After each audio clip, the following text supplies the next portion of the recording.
Hello नमस्कार दोस्तों, स्वागत है आपका। आज ये वीडियो में हम बात करने वाले हैं वैभव ग्लोबल के ऊपर। हमने अभी जस्ट टेलीग्राम पर मैंने रखा था वैभव ग्लोबल के ऊपर कि आपका क्या सोचना है।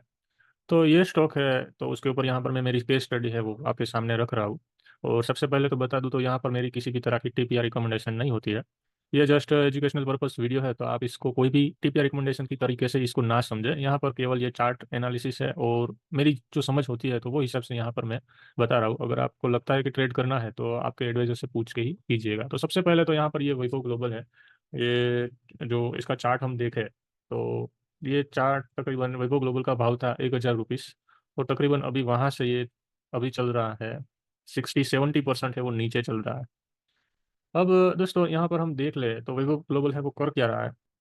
तो अभी हम उसकी वेबसाइट के अंदर जाए तो यहाँ पर आप देख सकते हैं, तो वैभव ग्लोबल का काम है ज्वेलरी बिजनेस का।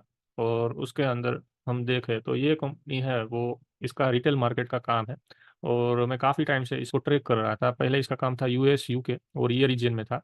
और अभी इसने कनाडा में भी स्टार्ट किया है, जर्मनी भी था। और ऑस्ट्रेलिया है वो नहीं था, तो उस वहाँ पर भी स्टार्ट किया है। अभी इसका मैन्युफैक्चरिंग यूनिट देखें तो इंडिया और चाइना ये दो जगह पे इसका मैन्युफैक्चरिंग यूनिट है। और इसका सोर्सिंग कंट्री है तो ये सारे जो कंट्री है वो सोर्सिंग कंट्री है। China, Thailand, Brazil, Sri Lanka. तो मेन इसका जो बिजनेस है वो ज्वेलरी का है और वहाँ पर से इनकी इनकम है वो होती है।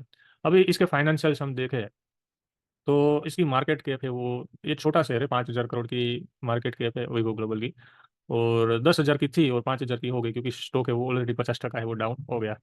मतलब कि एक ये स्मॉल कैप की कैटेगरी में ये स्टॉक है वो आ रहा है। तो अभी यहाँ पर हम देखें तो इसकी बुक वैल्यू है वो 75 रुपीज़ है। इसका आर ओ सी 14 है, आर ओ ई है वो 10 है। और इसके इसके ऊपर डेप्थ देखो तो यहाँ पर इसके ऊपर 0.17 डेप्थ है, यानी 100 रुपीज़ के सामने 17 रुपीज़ की इसके पास डेप्थ है। तो यहाँ पर अभी हम आ जाए तो सेल्स में आप देखो तो कंटिन्यूस यहाँ पर ग्रोथ आपको दिखाई देगा। यहाँ से 900 करोड़ की सेल्स थी, 1,200 हुई, 1,300 हुई, फिर 1,277 हुई, 1,400 हुई, 1,500, फिर यहाँ पर अभी आप देखें तो 3,000 करोड़ की सेल्स इसकी है। पिछले आप 6 साल, 5 6 6 साल से क्या देखो तो यहाँ से सेल्स है वो डबल हो गई है। अब यहाँ पर आप प्रॉफिट देखोगे तो प्रॉफिट है वो भी ऑलमोस्ट 1.5 हुआ है। और यहाँ पर ये थोड़ा मार्जिन है वो कम हुआ है, इसलिए यहाँ पर आप नेट प्रॉफिट देखोगे तो वहाँ यहाँ पर थोड़ा कम दिख रहा है। बाकी ये कंपनी है तो इसका सेल्स से वो बढ़ रहा है, कंपनी में दूसरी कोई प्रॉब्लम नहीं है। इसका डिप्रिसिएशन हम देखें तो ये भी बढ़ रहा है, इसका मतलब इसके पास है वो फिक्स एसेट है वो भी बड़ी होगी। और यहाँ पर वो भी हम देख ले तो यहाँ पर ये कंपनी के पास 33 करोड़ का इक्विटी कैपिटल है जो शेयर कैपिटल हम बोलते हैं। और 1,200 करोड़ का इसके पास रिजर्व है और बोरोइंग है वो 200 करोड़ का बोरोइंग है। वो भी इसके अंदर बोरिंग देखे तो लॉन्ग टर्म बोरोइंग है वो ज़्यादा नहीं है, शॉर्ट टर्म बोरोइंग है और लीज बोरोइंग है वो। बाकी और कोई बोरोइंग यहाँ पर है नहीं। यहाँ पर फिक्स एसेट देखोगे तो फिक्स एसेट है वो बड़ी है।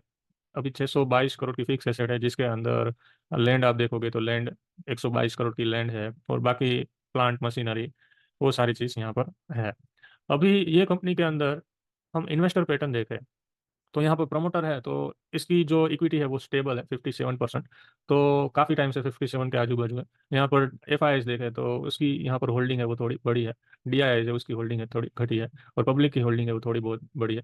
और इसके अंदर हम डीप में जाए तो पब्लिक होल्डिंग के अंदर विजय केडिया जो है तो उनकी होल्डिंग है वो ये स्टॉक के अंदर 2% है।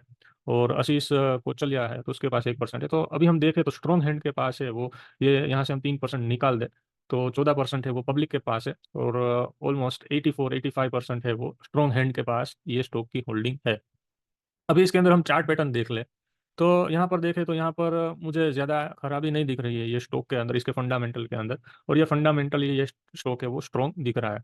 अब यहाँ पर देखें तो ऑलमोस्ट ये यहाँ से ये 70% अभी नीचे चल रहा है।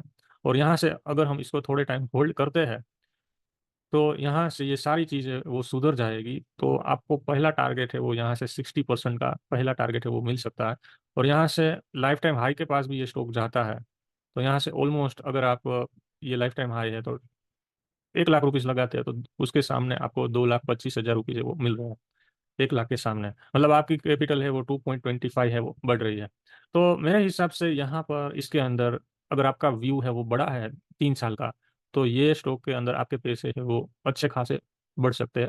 और मेरे हिसाब से ये जगह पे पहला टारगेट है वो हो सकता है यहाँ से ये 60-70% आपको रिटर्न है वो मिल सकता है। अब यहाँ पर ये पैटर्न देखोगे तो यहाँ पर ये पैटर्न है वो यहाँ से एक रेंज बाउंड पैटर्न है वो आपको देखने को मिल रही है। मतलब कि एक बार यहाँ पर आया, फिर से यहाँ पर आया, फिर से यहाँ से फिर ये जगह पे जा सकता है।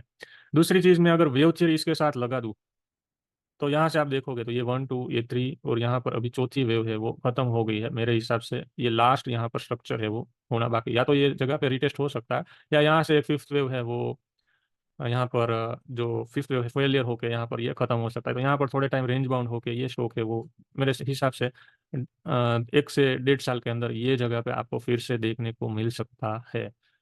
आपका इस ये स्टॉक के ऊपर आपका क्या मानना है, आपको क्या लग रहा है, तो आप मुझे कमेंट में बता सकते हैं। और आज के लिए इतना ही, फिर नेक्स्ट वीडियो में मिलता हूँ। Thank you.